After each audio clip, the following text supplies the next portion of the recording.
Welcome to Beaver Tracks, a damn good podcast, where we bring you inside the world of OSU and share a behind-the-scenes look at Beaver Nation. I'm Allie Carter, Regional Admissions Advisor for Southern California. And I'm Craig Bronner, Assistant Director of Admissions at OSU Cascades. Thanks for joining us today.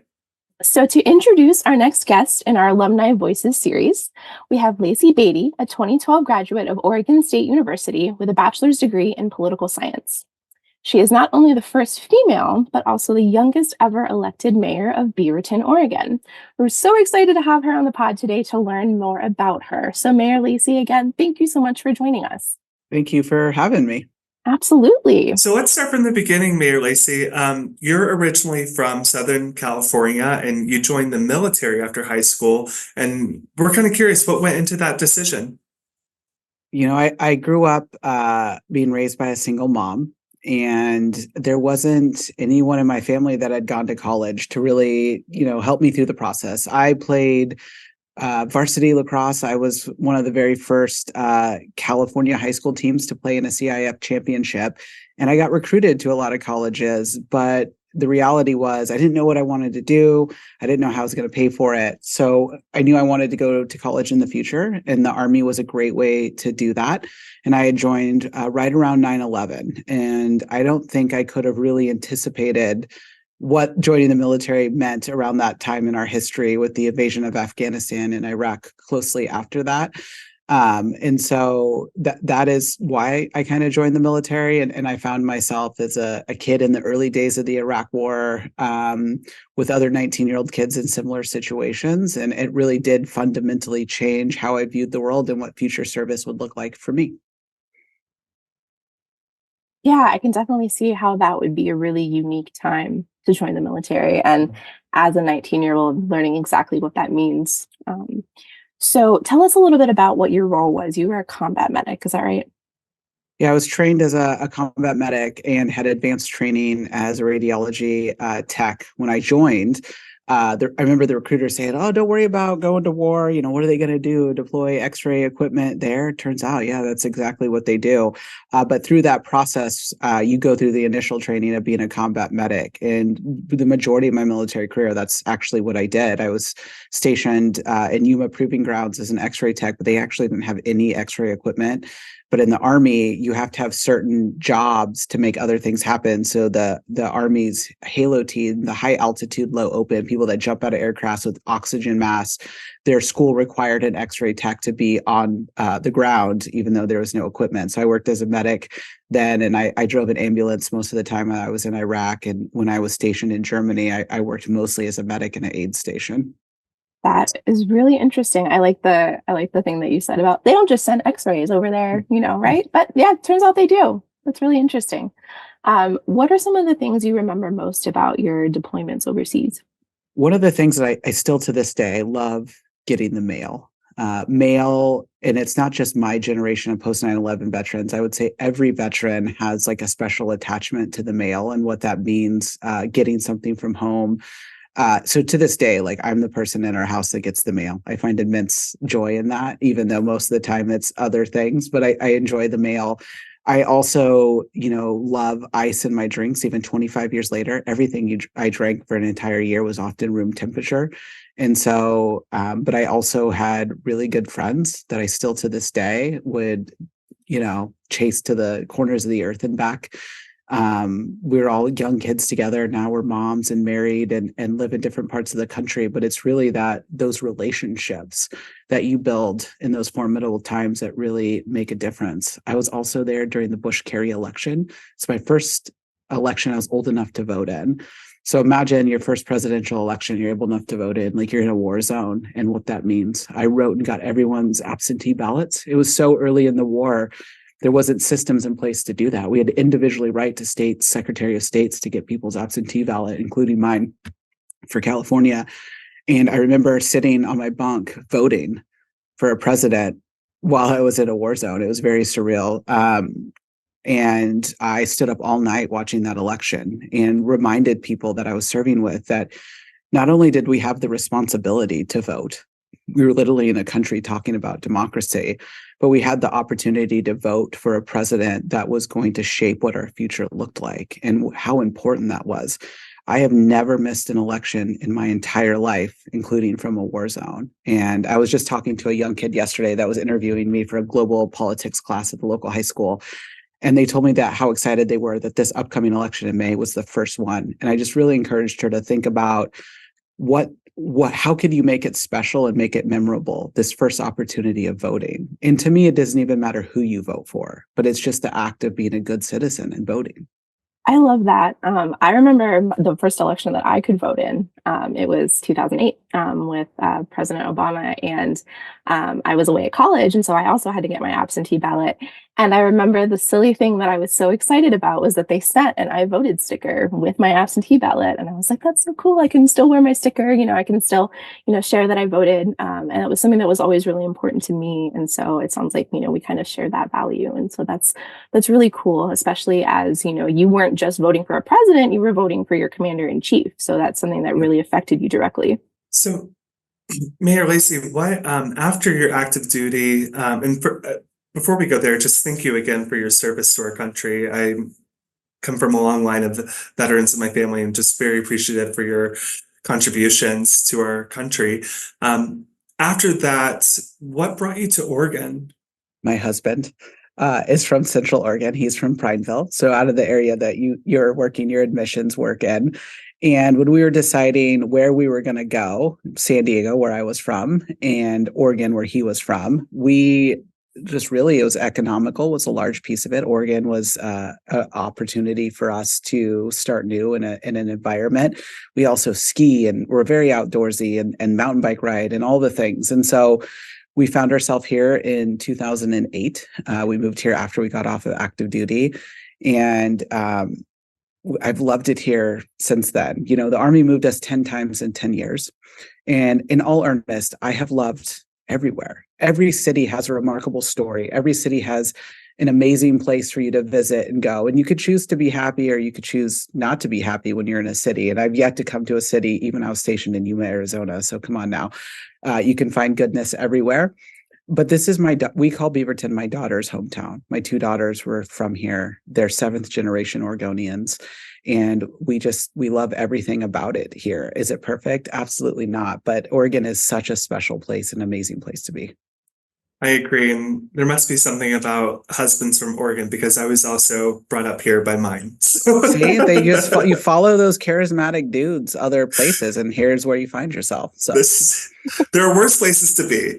Yeah. Absolutely worse places to be. I actually got to go to Central Oregon for the first time over the summer when we went to Bend for some training for our Be admissions. Careful, because all it takes is one visit, and then all of a sudden you move there and you're a Californian that's invaded Oregon. So it's okay. That's what I've heard. That's what I've heard could happen. So I will definitely keep an eye on that. So after active duty, after you got back to Oregon, what inspired you to kind of get back to school and get your degree? Well, it would make it all worth it, right? All the years in the military, all the sacrifice of being away from our families, all of that. And I knew, my mom, being raised by a single mom, for her, college was the great separator from those that have and did it. My mom worked really hard and gave us everything in life and every opportunity. And she wanted me to have college. So when I got my diploma, I actually ordered a second one for my mom. It was so important to her that I do that. And so I carried that with me. Not only for myself, I'm Greek, doing things in family lineage is important, but also for my mom to do this dream that she couldn't do. She had my brother when she was 17. College was never an option for her. And so she was a part of the reason, just knowing that it was necessary for where we're at. I saw in the military how important good jobs were, good education. I didn't know exactly what I wanted to do. I knew I wanted to study politics. And so when I was looking for a college, I was very attracted to Oregon State because of their political science program in particular. And since you attended college after being in the military, you would be considered what us on admissions would call a non-traditional student. Somebody that's not coming straight out of high school. older than 18. And I'm curious if you could talk a bit about what that experience, the highlights and supports that you relied on. That is funny to be a non-traditional student. I remember talking about the Iraq War as an abstract with kids. I was all of 6 years older than them, but this major event that I lived through, right? I was on the ground for, and just really thinking about how, as an adult learner, you learn differently and you have different perspectives. And I had lived abroad and had a much more global perspective than some of the people in my class. But it's always interesting to kind of think about things from different perspectives. So I didn't ever always feel super older than everyone. I felt like I was getting my shot to do something that I had been waiting a long time to do. But Oregon State, too, as a veteran and married to an active duty military officer, really the military team that helped me transition into that and make sure that my GI Bill and all of this stuff was good and answered questions. That was an invaluable resource, because I hear all this time, oh, you're so lucky, you got to go to college for free. And I was like, wow, I remember that very differently. I served for 5 years for the privilege to go to college. And when you are met with kindness from people that understand that it's not like I won the lottery, I worked really hard to be there. How admission counselors, how people like that talk to military students makes a big deal. And I never felt less than when I was talking to them. I never felt like they felt like I was given some kind of weird opportunity. They realized it was something I had earned, and they had treated me in kind and with earnest, with that same reverence that I was coming into the program with. That's really good to hear. I was really struck by what you said, where some folks told you, oh, yeah, it's super lucky that you got to go to college for free, not thinking about everything you had done up to that point to get there. My fiance is actually a Naval Academy graduate, and so he hears that a lot as well, where, oh, yeah, you got to go to college for free. And it's not exactly free. There's a lot you have to do. And I think, being able to provide for your education once you're done is the least that we can do. So I'm really glad that you were able to take advantage of that opportunity. So you were an e-campus student, is that correct? Correct. Okay. So how, I know it's a little bit different than being in person, but do you have any favorite memories or favorite classes or anything that kind of stands out to you from your OSU experience? I think now, when I was doing college online, it was weird because no one was doing things. But as we're sitting in a podcast over Zoom talking now, it's a completely normal experience that we all have come to identify as part of the process of education. We just put all of our young people through a global pandemic of learning online, including kindergarten. So I would like to think that a lot of us that were early adopters to this platform paved the way to make it easier for everyone else behind us through all the technology struggles, and all of that means that students today, my daughters and other children, are learning in a platform that makes sense. I mean, Blackboard, remember a time when it was challenging to use and stuff of that nature. So I would say that my experience was really great. What was nice about that is I was in a class full of people all over the place and in stages of life that I was in. Not everyone, most people in that early days of the platform were more like me, adult learners in a new environment, mixed in with maybe young people that couldn't get into a class on campus. So I would say the mix it brought together is what made it really great. How would you say that going through your education at OSU prepared you for life after college, and especially for your roles in politics? I say a lot that you don't need college to be an elected official, but what it teaches you is how to absorb a lot of content in a very short amount of time and process, right? College, graduate school, all of that is about way more information than you're possibly ever going to retain in one sitting. So you have to be good at reading for content. You have to be good at reading, and understanding what's the most important thing on this page. What's the important thing in this lesson that I need to take away from me? And most importantly, it teaches you to do things when you don't want to do it. No one wakes up every day and is like, oh, I want to, the Army had a large role in that for me too. And so it's a little innate, but, waking up to do things you don't want to do despite everything else going around is a skill that you need as an elected official. There's a lot of times where I'm coming into meetings that are intense, that I don't want to be at. Maybe I don't feel like the smartest person in the room. Maybe I feel like I don't have all the information. And that is, in essence, what college does. It's creating young people with the ability to think and the ability to process information and not just read for what's on the paper, but for all of that. So I would say that is what it is. I mean, when you study history and political science, it's more on a geopolitical level than maybe local government where I serve. But if we voted based on what was the most important person in your life, your mayor, your school board, your judges, we'd be on the top of the ballot, not the president. And so, more education around local government, I think is really important because we impact your life the most. And a lot of people don't even know who their own mayor is, but they can name who the president is. That is very true. I feel like every time I see, election results, it's like the special elections and the local elections that don't get as much attention, that don't get as much participation, but those are the ones that really impact the community. And so I definitely agree with you that we need more education on local government. Parks and Recreation did a little bit, but I think we probably could use some more. So this is a great transition into kind of what I wanted to talk about next, which is your current role. So you served on the city council before you became mayor. Can you talk a little bit about what inspired you to run for public office?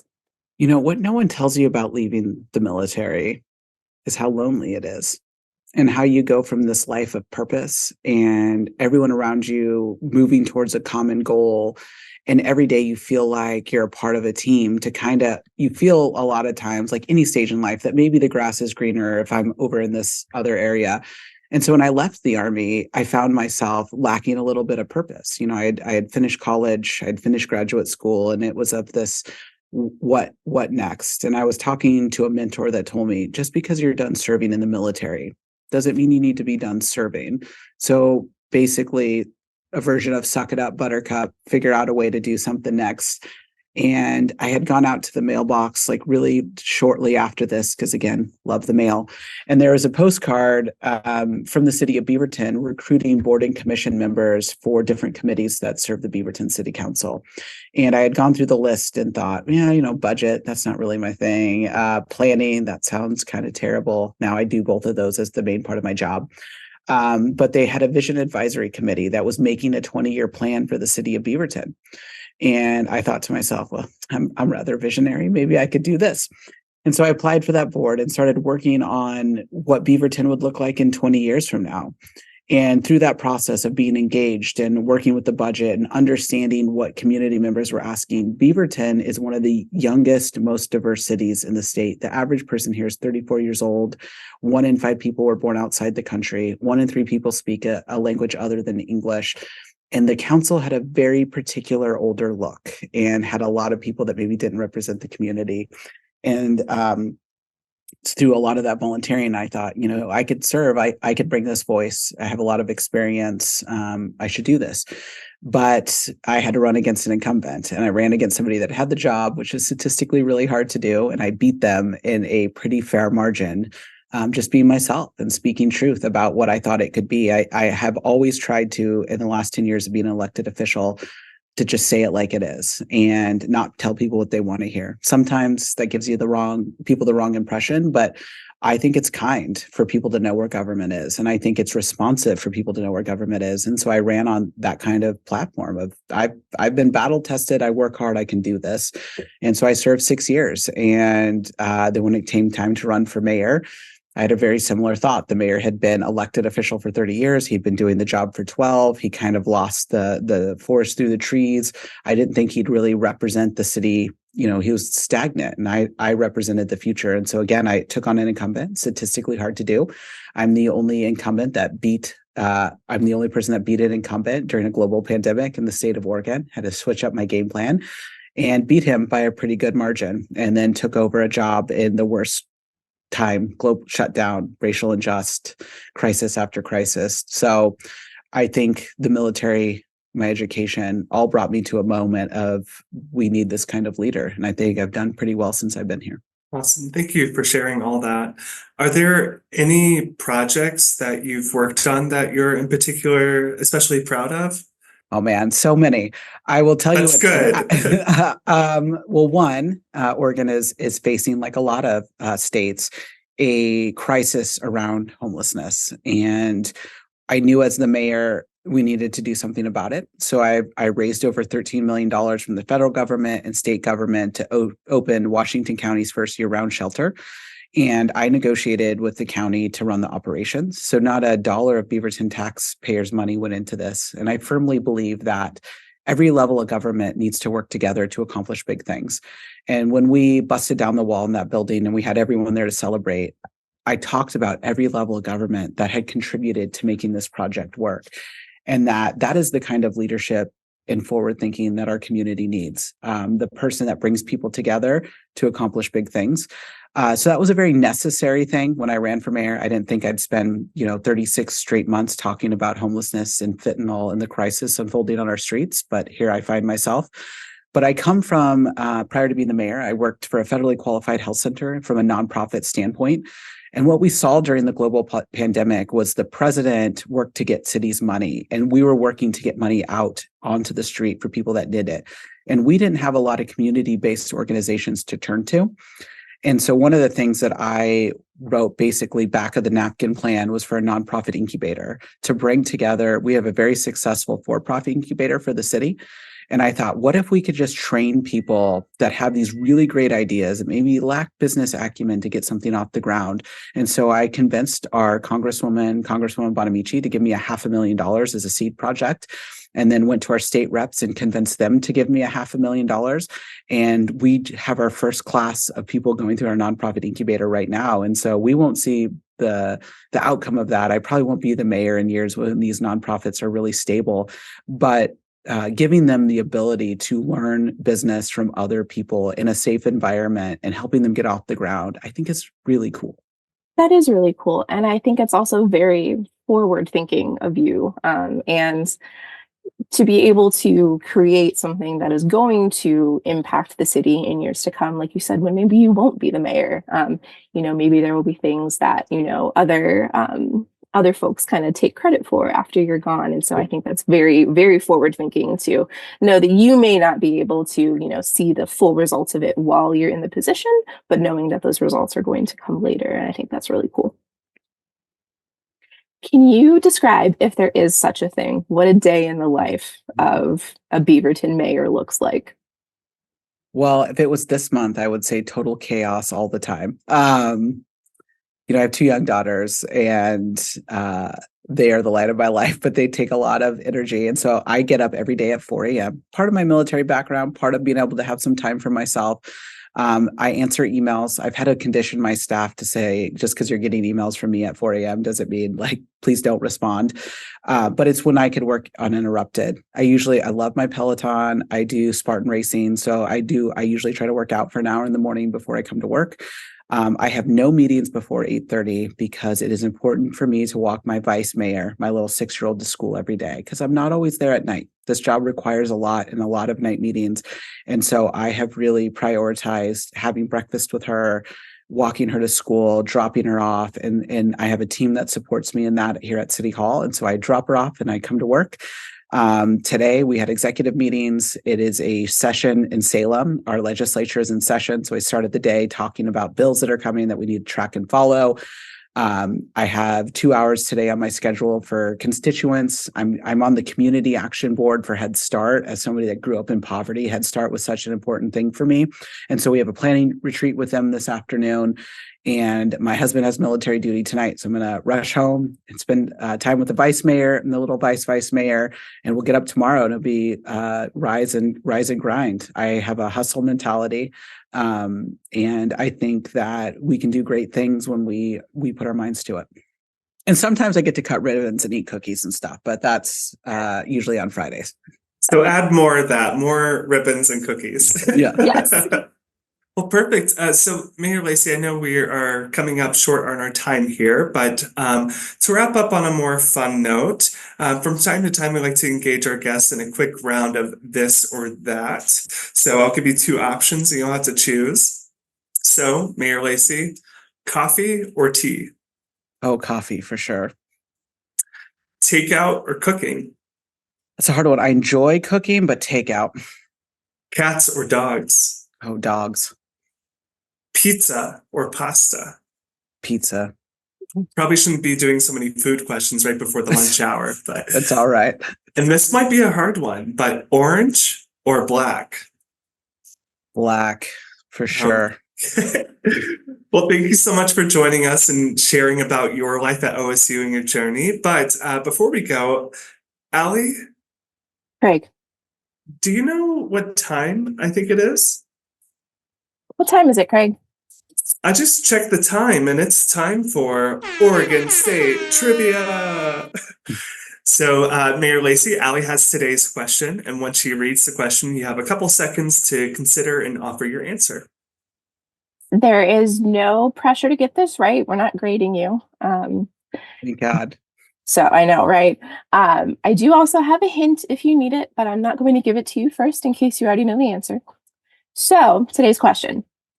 Oregon State University began as Oregon's agricultural college in the late 1800s.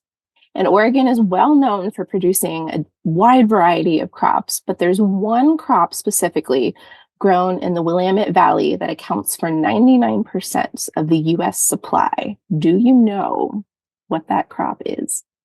Hazelnuts. Yes, ma'am. That is correct. Leave it to the mayor to know the Oregon State history. Yep. Well, congrats.